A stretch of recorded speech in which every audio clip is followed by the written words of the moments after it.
Hello student, I am Sonam. Welcome back to my YouTube channel अपना विद्यालय। आज के इस वीडियो में हम आप सभी को बताएंगे क्लास 10 सामाजिक विज्ञान का 7 मार्च का सबसे वायरल पेपर। इस वीडियो में हम आपको बताएंगे जो कि 100% बिल्कुल रियल पेपर है। ठीक है, अगर आप सभी लोग इस पेपर को तैयार कर लेते हो, यानी जितने भी स्टूडेंट इस पेपर को देखकर जाएंगे वो सभी बच्चे जो है इस बार सामाजिक विज्ञान में, सोशल साइंस में पूरे के पूरे 70 में 70 नंबर बिल्कुल छाप कराएंगे। क्योंकि ये जो पेपर है ये अभी अभी बिल्कुल वायरल हो चुका है और सभी जिलों में यानी सभी जगह बिल्कुल यही सेम पेपर आप सभी के 7 मार्च को आने वाला है। ठीक है, आप सभी लोग बहुत ही लकी इंसान हो जो इस पेपर को देख रहे हो, क्योंकि पूरे के पूरे जितने भी स्टूडेंट इस पेपर को देखकर जाएंगे 7 मार्च को पूरे के पूरे 70 में 70 नंबर छाप करके आएंगे सोशल साइंस में। ठीक है, एसएसटी में पूरा का पूरा, क्योंकि इस पेपर में जितने भी क्वेश्चन है ना वो बहुत ही इंपॉर्टेंट, बहुत ही वायरल क्वेश्चन है जो 100% आप सभी के 7 मार्च में 100% गारंटी बिल्कुल पक्का आएगा। ठीक है, तो आप सभी को यहाँ पे हम पूरे के पूरे उत्तर के साथ और यहाँ पे जो मानचित्र है इसको भी पूरे भी बहुत ही अच्छे तरीके से ट्रिक से भी भर के हम बताएंगे। ठीक है, सभी चीजें और पूरे के पूरे लिखित उत्तर के साथ आपको सामाजिक विज्ञान के पेपर में कैसे लिखना है, टॉपर कैसे लिखते हैं जिससे उनको पूरे के पूरे 70 में 70 नंबर मिलते हैं, आधे नंबर भी उसके नहीं काटे जाते। ठीक है, सभी चीजें इस वीडियो में हम आपको बहुत ही अच्छे तरीके से बताने वाले। अगर आप लोग 7 मार्च के दिन, ठीक है, अगर 7 मार्च के दिन जिस दिन आप लोग एग्जाम देने जा रहे हो सामाजिक विज्ञान का, अगर आप लोग उस दिन अपने 1 घंटे के समय निकाल कर भी, ठीक है, यानी 7 मार्च को 1 घंटे पहले भी अगर इस वायरल पेपर को आप लोग पढ़ लेते हो, एक बार मात्र देख लेते हो ना, तो पूरे के पूरे आप लोग 70 में 70 नंबर छापोगे, ये मेरी 100% गारंटी। ठीक है, आप लोग मात्र सामाजिक विज्ञान के पेपर को तैयार कर लो, आप लोग 7 मार्च को बिल्कुल धुआं धुआं करके आओगे, यानी कि बिल्कुल आग लगा कर आओगे, बिल्कुल 70 में 70 नंबर फोड़ करके आओगे। ठीक है, सबसे पहले देखिए ये पेपर क्यों वायरल है, क्योंकि ये सबसे यानी आप लोग सामाजिक विज्ञान के टोटल 7 सेट पेपर होते हैं। ठीक है, तो इन 7 सेट में से अगर सबसे वायरल सेट की हम बात करें, सबसे इंपॉर्टेंट सेट की बात करें तो वो 825 डीजेड है। ठीक है, ये सबसे वायरल है और यही 100% जो है आप सभी के 7 मार्च को बिल्कुल ऐसा ही पेपर आने वाला है आप सभी का यूपी बोर्ड का। सबसे पहले यहाँ पे आप सभी का 824 डीजेड इसका संकेत है। ठीक है, यानी पेपर कोड है, यहाँ पे अनुक्रमांक, यहाँ पे नाम, ये आप सभी का 2024 सामाजिक विज्ञान का बिल्कुल वायरल पेपर। इसमें जो आपको समय मिलेगा वो 3 घंटे 15 मिनट का समय मिलेगा। ठीक है, और यहाँ पे ये पूर्णांक 70 का रहेगा और जितने भी बच्चे इस वीडियो को अभी देख रहे हैं, ठीक है, 7 मार्च से पहले वो पूरे के पूरे 70 में 70 फोड़ कराएंगे। इसमें देखिए क्या है, निर्देश है, सबसे पहले इसको भी पढ़ना जरूरी है, सभी प्रश्न आपको करना अनिवार्य है। 15 मिनट प्रश्न पत्र को पढ़ना है। प्रश्न पत्र 2 खंडों में विभाजित है। ठीक है, खंड अ और खंड ब है, इसमें 20 ऑब्जेक्टिव क्वेश्चन है जिसका आंसर OMR पे देना है। उसके बाद इसमें देखिए खंड जो है ब है, इसमें वर्णनात्मक प्रश्न यानी 50 अंकों का क्वेश्चन है जिसमें वर्णनात्मक प्रश्न फर्स्ट और सेकेंड है, जो 4 नंबर और 6 नंबर वाले क्वेश्चन इसमें है। ठीक है, और बाकी इसमें मानचित्र संबंधित 2 प्रश्न यानी ए पार्ट और बी पार्ट दिया जिसमें 5 क्वेश्चन इसमें, 5 क्वेश्चन इसमें, 10 नंबर का टोटल मानचित्र से संबंधित क्वेश्चन आएंगे। ठीक है, और लास्ट में आपको मानचित्र को, जो आपको उत्तर पुस्तिका जिसपे आपको इस पेपर के पूरे आंसर को लिखना है, उसके साथ आपको कैसे नथी करना है, सभी चीजें इस वीडियो में हम आपको बिल्कुल क्लियर बता देंगे। ठीक है, आप लोग यानी अगर आपकी तैयारी नहीं हुई है, आप लोग काफी टेंशन में हो, यहाँ पे मात्र इस पेपर को आप लोग तैयार करके चले जाना, पूरे पूरे आप लोग सामाजिक विज्ञान में 70 में 70 नंबर छाप कराओगे। ठीक है, यहाँ पे देखिए सबसे पहले कि इस वीडियो को आप लोग लाइक कर दीजिए, चैनल पे नहीं तो चैनल को सब्सक्राइब कर दीजिए।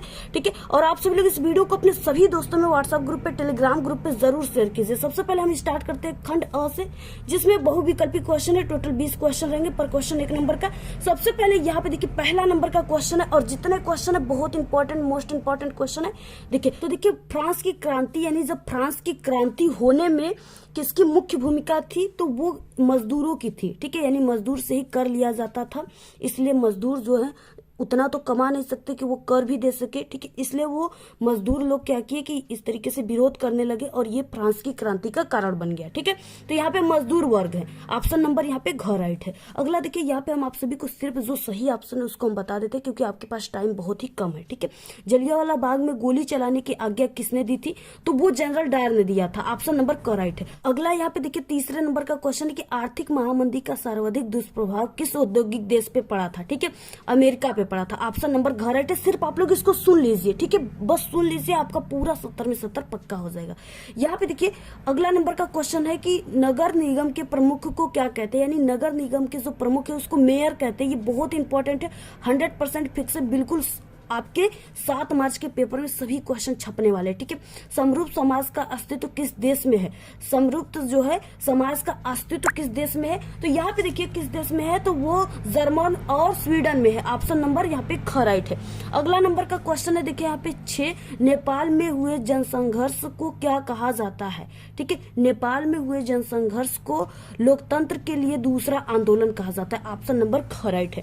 अगला क्वेश्चन है देखिए, और हम आप सभी को बता दें कि यहाँ पे हम आपको जितना अच्छे तरीके से समझाकर सभी क्वेश्चन के आंसर बताएंगे, ठीक है, उतना आपको पूरे यूट्यूब पर कोई नहीं बताएगा, नहीं ऐसा वायरल क्वेश्चन आपको बताएगा जो 100% आपके 7 मार्च के पेपर में बिल्कुल छपा रहेगा, ठीक है।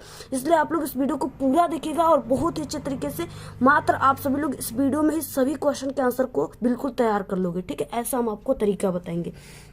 7 नंबर का क्वेश्चन है, आर्थिक महामंदी का प्रारंभ किस वर्ष हुआ था? बहुत इंपॉर्टेंट है, बिल्कुल छपा हुआ है क्वेश्चन में, ठीक है, यानी क्वेश्चन पेपर में। आर्थिक महामंदी का प्रारंभ जो हुआ था वो 1929 ईस्वी को हुआ था, ठीक है, 1929 ईस्वी को हुआ था। तो इस तरीके से आप सभी लोग इसको तैयार कर लो। 8 नंबर का क्वेश्चन है यहाँ पे कि कांग्रेस के किस अधिवेशन में पूर्ण स्वराज की मांग की गई थी? ठीक है, यहाँ पे किस अधिवेशन में किया गया था? तो कांग्रेस के, ठीक है, लाहौर अधिवेशन में किया गया था। ऑप्शन नंबर घ राइट है। अगला नंबर का क्वेश्चन है कि यंग इटली सोसाइटी का संस्थापक कौन था? ठीक है, तो वो यानी कि यहाँ पे मेजिनी था, ठीक है, मेजिनी। ऑप्शन नंबर यहाँ पे घ राइट है। इसको मेजिनी भी कहा जाता है, मेजिनी। इसके बाद अगला क्वेश्चन है यहाँ पे 10 नंबर का, फ्रांस की क्रांति कब हुई थी? काफी इंपॉर्टेंट है, ये आपके पेपर में 100% छपा हुआ है, ठीक है। फ्रांस की क्रांति जो हुआ था वो 1789 ईस्वी में हुआ था, ठीक है। ऑप्शन नंबर यहाँ पे ग राइट। इस तरीके से देखिए आप लोग इस फ्रंट का स्क्रीनशॉट पूरा ले लीजिए, इस क्वेश्चन को पूरा आप लोग तैयार कर लीजिए। क्वेश्चन है कि निम्नलिखित में से कपास की खेती के लिए कौन सी उत्तम मिट्टी है? बहुत इंपॉर्टेंट है, ठीक है, वो काली मिट्टी मानी जाती है जो गुजरात में पाया जाता है। यहाँ पे अगला क्वेश्चन है, झरिया प्रसिद्ध है, ये भी इंपॉर्टेंट है, कोयले के लिए प्रसिद्ध है ये, ठीक है। अगला है यहाँ पे जलोढ़ मिट्टी में किसकी अधिक मात्रा पाई जाती है? तो देखिए जलोढ़ मिट्टी जो है उसमें फास्फोरस की अधिक मात्रा पाई जाती है। यहाँ पे कि जीडीपी क्या है? ठीक है, जीडीपी जो है ये एक सकल घरेलू उत्पाद है। ऑप्शन नंबर ग राइट है। 15 नंबर का क्वेश्चन, विश्व व्यापार संगठन का मुख्यालय कहाँ पे स्थित है? तो वो जिनेवा में स्थित है। ऑप्शन नंबर यहाँ पे ग राइट है। अगला क्वेश्चन है, हॉलमार्क किस वस्तु का प्रमाण चिन्ह है? ठीक है, हॉलमार्क जो है वो यहाँ पे सोने वस्तु यानी सोने के लिए जो है प्रमाणित चिन्ह है। इसके बाद अगला क्वेश्चन, 17 निम्न में से एक कौन सा व्यक्तिगत संसाधन नहीं है? देखिए यहाँ पे क्या है, ये सभी जो है व्यक्तिगत संसाधन है, लेकिन यहाँ पे जो ये खनिज संसाधन है ये व्यक्ति संसाधन नहीं है, व्यक्तिगत संसाधन। ऑप्शन नंबर घ राइट है। अगला क्वेश्चन है, 18 निम्नलिखित में से कौन सा गैर परंपरागत ऊर्जा का स्रोत है? ठीक है, तो यहाँ पे देखिए इसमें से सौर ऊर्जा जो है ये गैर परंपरागत ऊर्जा का स्रोत है, यानी ये कोयला हो गया, यानी ये धरती से नहीं निकाला जाता है, ठीक है, जैसे कोयला हो गया, पेट्रोलियम, प्राकृतिक गैस, तो ये सब धरती से ही निकाले जाते हैं, पृथ्वी से। लेकिन ये सौर ऊर्जा जो है ये क्या है, ये पवन की चक्कियों को लगाकर उससे उत्पन्न की जाती है। अगला नंबर का क्वेश्चन है, 19 कौन सी भारत की महत्वपूर्ण रोपण फसल है? देखिए यहाँ पे नहीं है, पूछ रखा है, ठीक है, तो यहाँ पे देखिए अंगूर जो है ये भारत की रोपण फसल नहीं, यानी इसको रोपा नहीं जाता है, ठीक है। इसके बाद देखिए अगला नंबर का क्वेश्चन है, 20 एक मार्ग किन वस्तुओं के लिए प्रमाणित चिन्ह है? तो ये खाद्य पदार्थों के लिए। ऑप्शन नंबर यहाँ पे ग राइट है। ये 20 ऑब्जेक्टिव क्वेश्चन थे जो काफी इंपॉर्टेंट है, ठीक है, इससे बाहर कोई क्वेश्चन आपके पेपर में आ ही नहीं सकते, इसको आप लोग जरूर तैयार कर लो। इसके बाद अब आते हैं आप सभी के सब्जेक्टिव क्वेश्चन, जो कि 4 नंबर और 6 नंबर और मानचित्र वाले क्वेश्चन है। इसके बाद देखिए यहाँ से शुरू होता है खंड ब, जिसमें वर्णनात्मक प्रश्न यहाँ पे फर्स्ट है, जिसका आपको उत्तर लगभग 80 शब्दों में देना है। 4 नंबर का है, 80 शब्दों का मतलब कि आप सभी को इसका उत्तर लगभग आपको 1.5 पेज में देना है, ठीक है, यानी अधिक से अधिक 1.5 पेज और कम से कम 1 पेज में। इसके बाद देखिए यहाँ पे क्या है, पहला नंबर का क्वेश्चन है, काफी मोस्ट इंपॉर्टेंट क्वेश्चन है, जर्मनी के एकीकरण की प्रक्रिया का वर्णन करना है आप सभी को, यानी जर्मनी के एकीकरण की जो प्रक्रिया है उसको आपको थोड़ा बहुत प्रक्रिया लिख देना है। यहाँ पे 4 है तो 4 पॉइंट आपको लिख देना है, ठीक है, यानी कि अधिक से अधिक आप लोग 4 पॉइंट जो अच्छे तरीके से लिखेंगे, बिल्कुल सही तरीके से समझा करके, तो ये आपका 1.5 पेज में चला जाएगा, ठीक है। कैसे लिखना है देखिए, यहाँ पे आंसर क्या हो जाएगा, यहाँ पे देखिए जर्मनी के एकीकरण की संक्षिप्त टिप्पणी क्या है, ठीक है। यहाँ पे देखिए प्रेस की आजादी और संगठन बनाने की स्वतंत्रता, ठीक है, जर्मन एकीकरण की मांग के दौरान संविधान प्रेस की आजादी और संगठन बनाने की स्वतंत्रता जैसे सिद्धांतों का विकास हो गया, ठीक है, जब ये जर्मनी का एकीकरण हुआ था। उसके बाद देखिए संसदीय व्यवस्था स्थापित करना, संसदीय व्यवस्था स्थापित करने की पृष्ठभूमि को तैयार किया गया, यानी संसदीय व्यवस्था कैसे की जाएगी। उसके बाद देखिए राष्ट्रीय भावनाओं जागृत करना, यानी कि लोगों के अंदर राष्ट्र के प्रति प्रेम की भावनाओं को उत्पन्न करना, जागृत करना। जर्मन लोगों में 1848 ईस्वी से पहले राष्ट्रीय भावनाएं जागृत हो चुकी थी, लेकिन क्या थी, कुछ वर्गों में ही सिर्फ हुई थी। ठीक है, राष्ट्र की भावना मध्यवर्गीय जर्मन लोगों में बहुत अधिक थी, यानी मध्यवर्गीय जो थे इनके में अधिक थी, बाकी जो वर्ग के लोग थे उनमें उतना नहीं थी इनकी अपेक्षा। अगला नंबर का क्वेश्चन, यानी अगला पॉइंट है यहाँ पे, राष्ट्र राज्य बनाने का प्रयास 1848 ईस्वी में जर्मन महासंघ के विभिन्न इलाकों को जोड़कर एक निर्वाचित संसद के द्वारा राष्ट्र, ठीक है, शासित राष्ट्र राज्य बनाने का प्रयास किया गया था। आप सभी को, यानी कि आप लोग यहाँ पे 4 नंबर का है तो ये 4 भी लिख सकते हो, अदरवाइज अगर आगे आपको याद है तो आगे का भी लिख सकते हो। उदारवादी विचारधारा के उद्धव राष्ट्र निर्माण की इस उदारवादी विचारधारा को राजशाही और फौजी ताकतों के विरुद्ध कड़ी चुनौतियों का सामना करना पड़ा।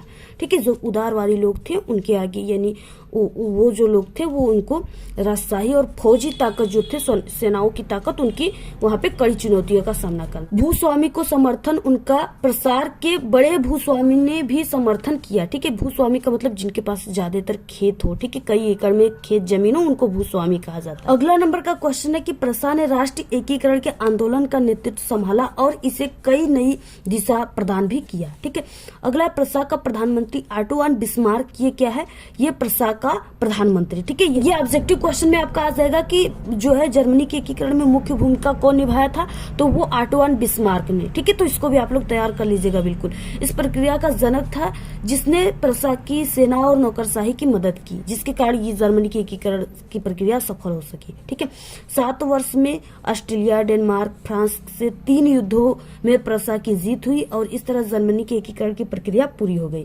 ठीक है, 18 जनवरी 1871 ईस्वी में वर्साय में प्रसा के राजा काइजर विलियम प्रथम, ये क्या है, प्रथम जो है सम्राट घोषित किया गया था जर्मनी के। ठीक है, तो यहाँ पे विलियम प्रथम को जर्मनी का प्रथम सम्राट घोषित किया गया। ये भी क्वेश्चन आपके ऑब्जेक्टिव में आ जाएगा, इसको तैयार कर लीजिए बिल्कुल। ये पूरा आंसर है, आप लोग इसका स्क्रीनशॉट ले लीजिए। ठीक है, इसको जैसा हमने ये तरीका जो लिखा ना, बिल्कुल सरल तरीका है, इसी तरीके से आपको लिखना पेपर में, तभी आपको अच्छे नंबर मिलेंगे। और उसके बाद देखिए यहाँ पे नंबर क्वेश्चन अथवा है कि भूदान आंदोलन से आप क्या समझते, स्पष्ट कीजिए। ठीक है, इसका आंसर आप सभी को हमारे चैनल पे जो है प्लेलिस्ट बना हुआ है, ठीक है, सामाजिक विज्ञान के वायरल इंपॉर्टेंट क्वेश्चन का, उसमें आप लोग जाकर के देख लीजिएगा।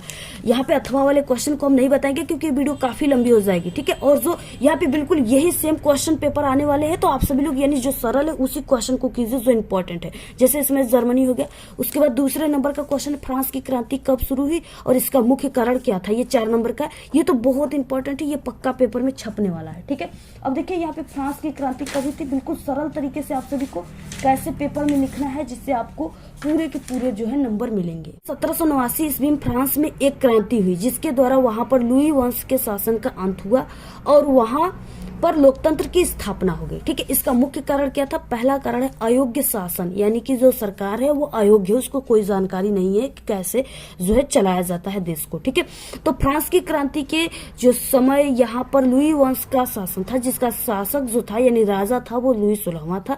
वो एक अयोग्य और जिद्दी, ठीक है, जिद्दी और अदूरदर्शी, कर्तव्यहीन, ठीक है, शासक था, क्योंकि उसके पास यानी कर्तव्य नहीं था, वो काम अच्छे तरीके से नहीं करता था। ठीक है, शासन अच्छे तरीके से नहीं चलाता था क्योंकि उसने शासन में सुधार लाने का प्रयास ही नहीं किया। उसकी पत्नी का प्रभाव शासन पर अधिक था।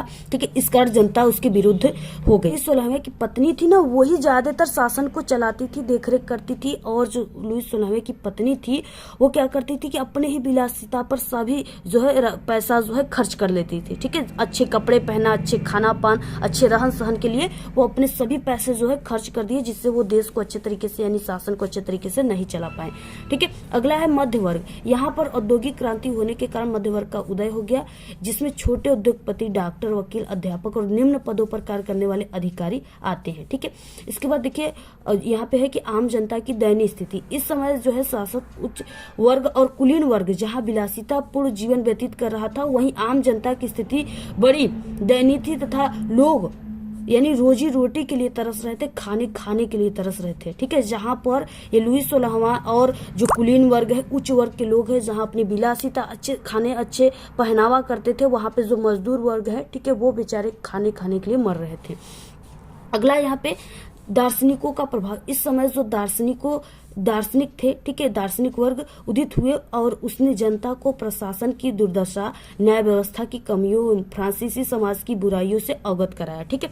तो इस तरीके से आपको पूरा ऐसे स्क्रीनशॉट ले लेना है, सिर्फ इतना ही आप सभी को लिखना है, ज्यादा नहीं लिखना है, ठीक है। 4 नंबर का है, सिर्फ इतना लिख दो, आपको नंबर पूरे मिल जाएंगे। इस तरीके से आपको 4 लिखना है, पूरा स्क्रीनशॉट ले लीजिए। अगला देखिए, अथवा है कि लोकतंत्र किस तरह उत्तरदायी, जिम्मेदार और वैध सरकार का गठन करता है, ठीक है, 4 नंबर का।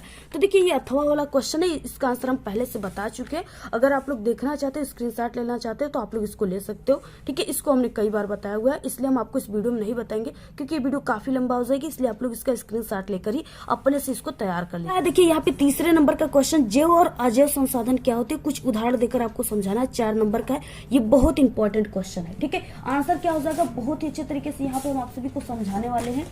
देखिए इसका आंसर क्या हो जाएगा, ठीक है। यहाँ पे देखिए जैव और अजैव संसाधन, ठीक है। जैव संसाधन क्या है, वे संसाधन जो जीव मंडल से प्राप्त होते हैं, यानी जैव संसाधन का मतलब, जैव का मतलब जो जीवित है, ठीक है, और जैव का मतलब जिसमें जान नहीं, जो निर्जीव है, ठीक है। तो यहाँ पे देखिए, यानी जैव संसाधन वे संसाधन जो जीव मंडल से प्राप्त होते हैं, जैव संसाधन कहलाते हैं। जैसे मनुष्य हो गए, पशुधन हो गया, पशुधन में आगे गाय भैंस ये सब, ठीक है, बकरी, वनस्पति पेड़ पौधे भी जो है जीवित होते हैं, ठीक है, एवं उसमें जीव आदि, यानी ये सब जीव होते हैं। ये जैव संसाधन में आ गया। अजैव संसाधन वे संसाधन जो निर्जीव वस्तुओं से बनते हैं, यानी जो निर्जीव वस्तुओं से बनते हैं उसे अजैव संसाधन कहते हैं। जैसे मृदा हो गया, धातु हो गई, चट्टाने हो गई, ये सब थोड़ी ना, यानी ये सब किसी से बनते थोड़ी नहीं, जीवित वस्तुओं से थोड़ी नहीं बनते, ये तो बिल्कुल निर्जीव वस्तुओं से बनते हैं, ठीक है। तो ये सब हो गए, पूरा आप लोग स्क्रीनशॉट लेकर इसको बिल्कुल तैयार कर लीजिए।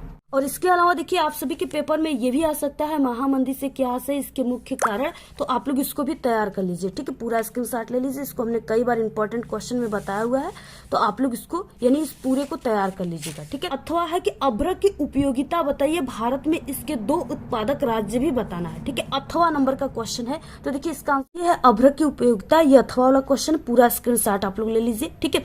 यही बिल्कुल हमने जितना भी आंसर लिखा है ना, बिल्कुल सरल तरीके से लिखा है, यानी जो आपकी किताब में दिया है आपको वो नहीं याद हो पाएगा, लेकिन ये चीजें आपको बिल्कुल तुरंत याद हो जाएगा क्योंकि ये बहुत ही सरल तरीका है और इतना ही सरल तरीके से, ठीक है, अपने से बनाकर लिखने पर आपको पूरे नंबर एग्जामिनर खुश होकर देते हैं। तो पूरा आप लोग स्क्रीनशॉट ले लीजिए। अगला नंबर का क्वेश्चन चौथा, एक संगठित क्षेत्र क्या है, इसके कोई आपको 3 लाभ लिखना है, ठीक है। तो आप सभी को इसका आंसर यानी क्या हो जाएगा, देखिए सबसे पहले हेडिंग लिखना है संगठित क्षेत्रक, ठीक है। संगठित क्षेत्रक को औपचारिक क्षेत्रक भी कहते हैं। यह वह क्षेत्र है जिसमें श्रमिक को सामाजिक सुरक्षा के लाभ जैसे भविष्य, ठीक है, निधि, अपदान, पेंशन आदि प्राप्त होते हैं। इसके कर्मचारी श्रम संघ बना सकते हैं और इस क्षेत्रक में करने वाले कर्मचारी नियमित होते हैं, ठीक है, यानी डेली उनको काम मिल जाता है। संगठित क्षेत्रक के लाभ क्या है, संगठित क्षेत्रक के जो श्रमिकों को सामाजिक सुरक्षा के लाभ प्राप्त होते हैं, जो भी समाज में सुरक्षाएं सरकार के द्वारा सुरक्षाएं दी जाती है वो उनको मिलता है, ठीक है।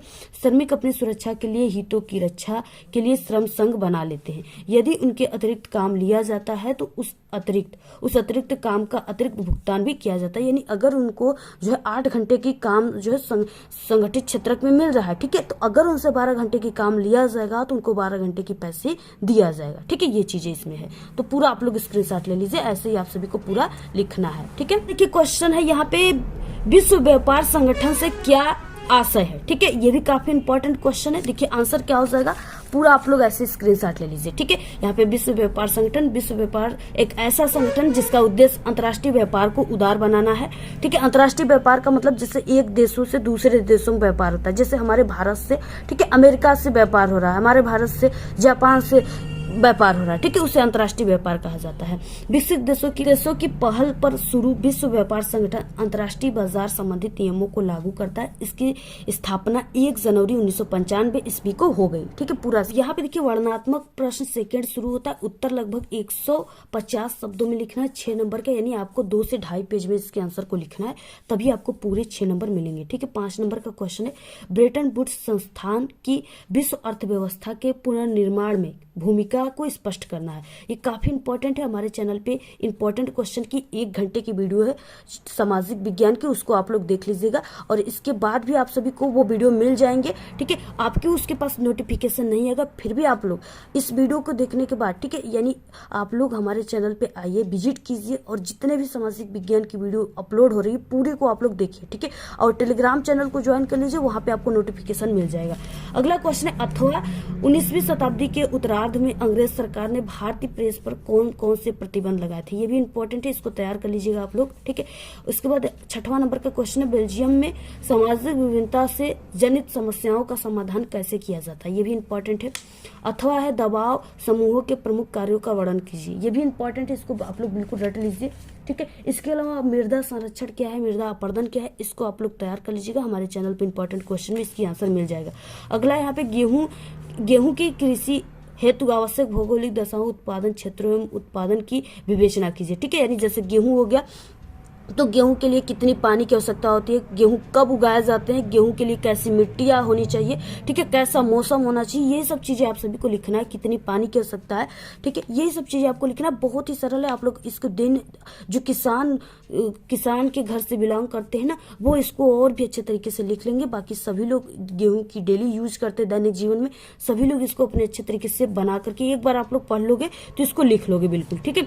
अथवा संचार अर्थ जो है, संचार का अर्थ, प्रकार तथा महत्व बताइए। देखिए संचार क्या है, आप लोग जानते हो, संचार के माध्यम से ही आप लोग हमारे जो है वीडियो को देख पा रहे हो, इन वायरल पेपर को देख पा रहे हो, और आप लोग 70 में 70 नंबर बिल्कुल छाप पा रहे हो, ठीक है। तो वो संचार का माध्यम है, क्यों है, क्योंकि देखिए मोबाइल फोन जो है ये संचार का माध्यम है, ठीक है। हम लोग एक मात्र चुटकियों में कोई भी मैसेज को, ठीक है, एक जगह से दूसरे स्थान पे बहुत ही दूर दूर भेज देते हैं, वो संचार है, ठीक है।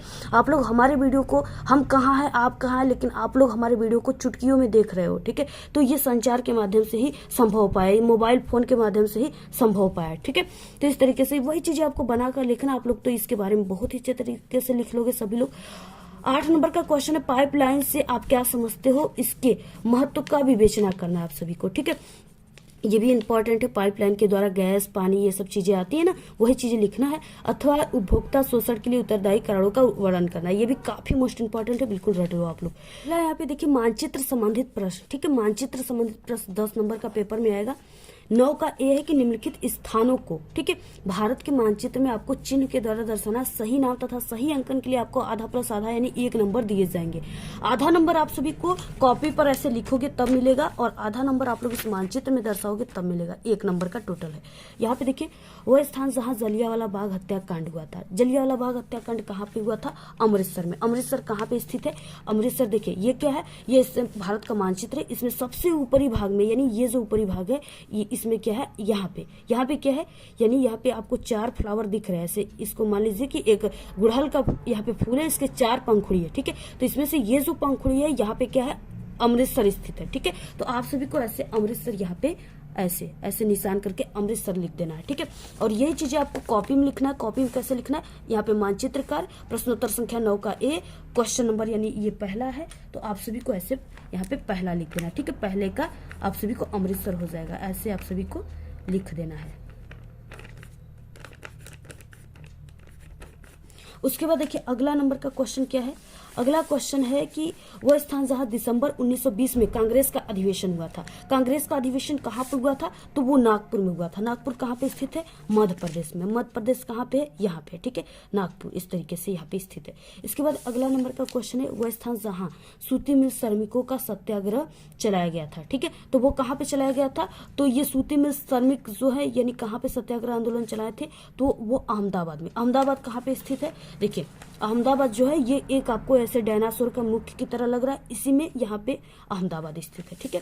उसके बाद देखिए अगला क्वेश्चन है कि वो स्थान जहाँ 1927 में कांग्रेस का अधिवेशन हुआ था, कहाँ पे हुआ था 1927 ईस्वी में, तो वो मद्रास में हुआ था, ठीक है। यहाँ पे आपको ये क्या है, एक मुंह की तरह ऐसे दिख रहा है, इसमें यहाँ पे मद्रास स्थित है, ठीक है, जो कि चेन्नई में, तो यहीं पर हुआ था। आपको ऐसे कॉपी में भी लिखना है, और इसमें ये जो मानचित्र इसमें भी आपको लिखना है। अगला नंबर का क्वेश्चन है, वो स्थान जहाँ पे सविनय अवज्ञा आंदोलन प्रारंभ किया गया था, ठीक है, तो वो दांडी में किया गया था। दांडी कहाँ पे, देखिए अहमदाबाद, गुजरात, दांडी एक ही जगह पे है, ठीक है, तो यहाँ पे क्या हो जाएगा, दांडी हो जाएगा।